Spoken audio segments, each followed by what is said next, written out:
So, you'd be forgiven for thinking the biggest grossing media franchise ever might have ironed out all the inconsistencies back in like 2004?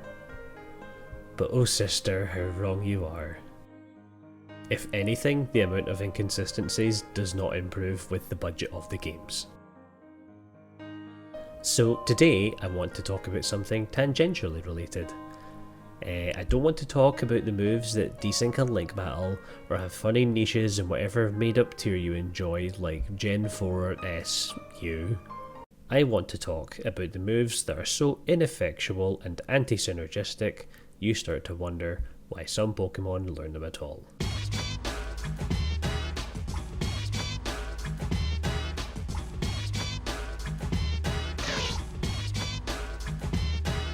Okay, so this might be a surprise to some viewers, but shedinja is about as much use as tits on a fish. It has a niche in Ubers where it checks Kyogre if the universe is smiling on you in that particular moment, and in every other tier it's basically a wasted team slot. Shedinja is like tardigrade with its assortment of completely pointless immunities. Like, sure, you can endure cosmic background radiation and the vacuum of space, but all it takes is one hungry snail and it's all over for you. But we're not here to talk about the first reason why shedinja sucks. We're here to talk about the second reason why you shouldn't trust shedinja in any instance. For starters, it has 1 HP, so half its moveset is fucking useless. Any damage whatsoever will kill this thing. Shedinja doesn't exactly learn Harden so much as it just sort of inherits the move from Ninkata, but you sure as shit can still use it. You can Harden and max out your defences, and a level 1 Geodude using Rock Throw will still banish you to the Shadow Realm. Next up is Flail. Some people would be justified in thinking Flail is a great pick on Shedinja, because it's only got 1 HP, right? So it would always hit at max power. But unfortunately, Game Freak doesn't want shedinja getting too yoked in case it breaks out of containment, so they make Flail scale off of the percentage of HP you have. So because shedinja always has full HP, it means Flail does the absolute minimal amount of damage at 20 power. But out of all of the entirety of shedinja's miserable moveset, the pièce de résistance has to be Final fucking Gambit. As we all know, Final Gambit deals damage equal to your current HP and then kills you. This means shedinja deals exactly 1 damage and then dies, so you don't have to deal with its awful moveset anymore. However, if you can hit a Pokemon with Sturdy or Focus Sash and then finish them off with the 1 HP Kiss of Death, that's a guaranteed icebreaker for talking to the boys and girls, I'll tell you what.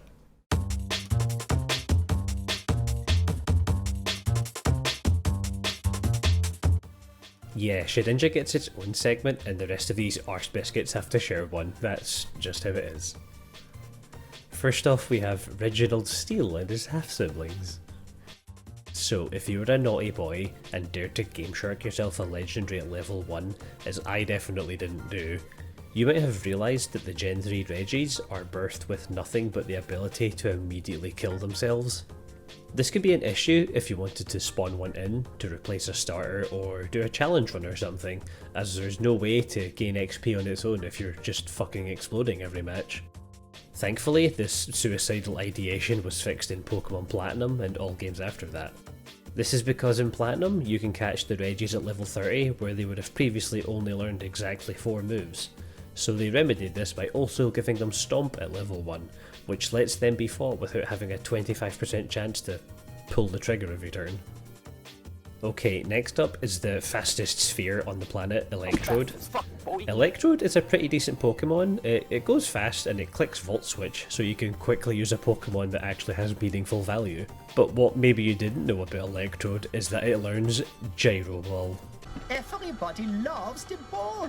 Gyro Ball is a physical steel type move that deals greater damage the slower you are than your enemy. This is a great move for slow bulky steel types like Forretress, Bronzong and the Homophobe. Now unfortunately Electrode is not a physical attacker, steel type or slow. This means Electrode is a potential nominee for the most pointless Gyro Ball in the entire game. I've even gone to the liberty of preparing a demonstration of how fucking weak this anal weed is. Ninetales Alola is the fastest and frailest Pokemon that is 4 times weak to steel, and is therefore the best candidate to hit with Gyro Ball. But even an Electrode with a brave nature, minimal speed and a choice band cannot one-shot Ninetales with a crit. Know your fucking place, trash! Pincurchin is another speed tiered anomaly with its dismal speed and the ability to learn Electro Ball, a move that would actually be good on Electrode. However, the Kirchmeister can actually one-shot a Pelipper with choice specs, making it only bad as opposed to terrible.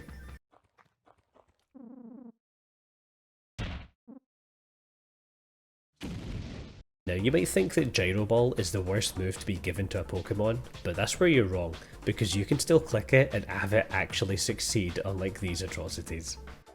Cryogonal could learn Attract all the way until Gen 7, and you could even transfer it to Gen 8 with the move. Unfortunately, the woke mob hasn't got to Game Freak yet, and so this NB fella is unable to charm them. Sort yourselves out, Game Freak, this is important stuff. Mew also has the same issue with its lack of gender identity, but retaining the ability to learn the gender attracting move. But why would you do that when you can learn Whirlpool, Imprison and Transform, and ensure that your opponent has a really fun time playing against you? Iron Valiant learns Skill Swap and cannot swap its only ability. Next.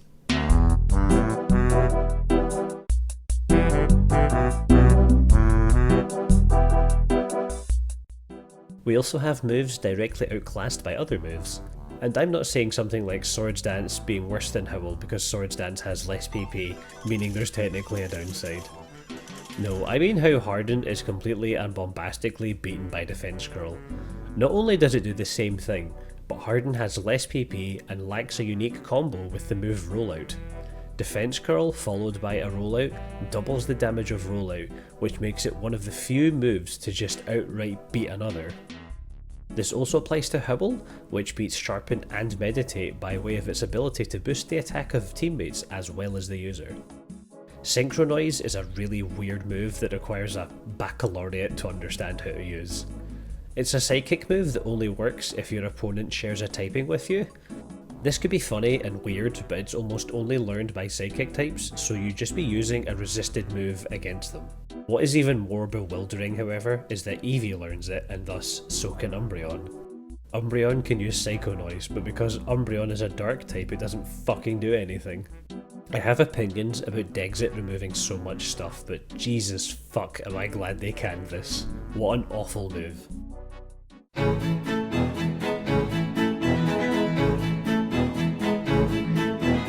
Next on my list is some abilities that I just feel are bad and awful.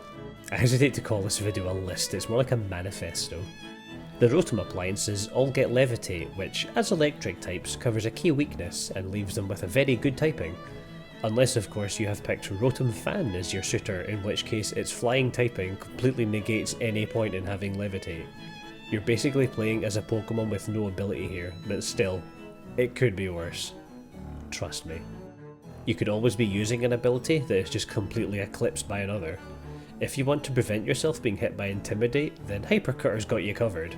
But why bother with that when the far more usable Clear Body exists, which prevents reduction to all your stats, unless you want to cut even more grass in the overworld in exclusively the Gen 3 games and no others. Because they removed the feature. Because who's cutting grass? Another minor little quirk is how Pastel Veil beats immunity by blocking poison for yourself, but also your allies. But I think you've had enough about minor and inconvenient little quirks that render something useless. I think you want something truly atrocious. And it's fucking Ledian. Ledian gets the ability Iron Fist, an ability that boosts the power of punching moves. This is something enjoyed by a few iconic physical attackers like Conkeldurr, Melmetal and Infernape. Ledian, however, has an attack stat lower than fucking C-Dot. Ledian can barely fight Sleep, let alone another Pokemon. You've got no chance. Honestly, this is just so astounding. I cannot understand why this doesn't either have a better attack stat or a different ability. Admittedly, it hasn't been in a main series game in like 7 years, so maybe when it returns we might see it get some love, but still. There's a Game Freak dev out there who has a fucking vendetta for this Pokemon. And of course, the most pointless facet in all of Pokemon is Splash. What were you expecting? thanks very much for watching. If you enjoyed this, send it to your brother, or your friend, or your divorce lawyer. I've got nothing else for you now. So, goodbye.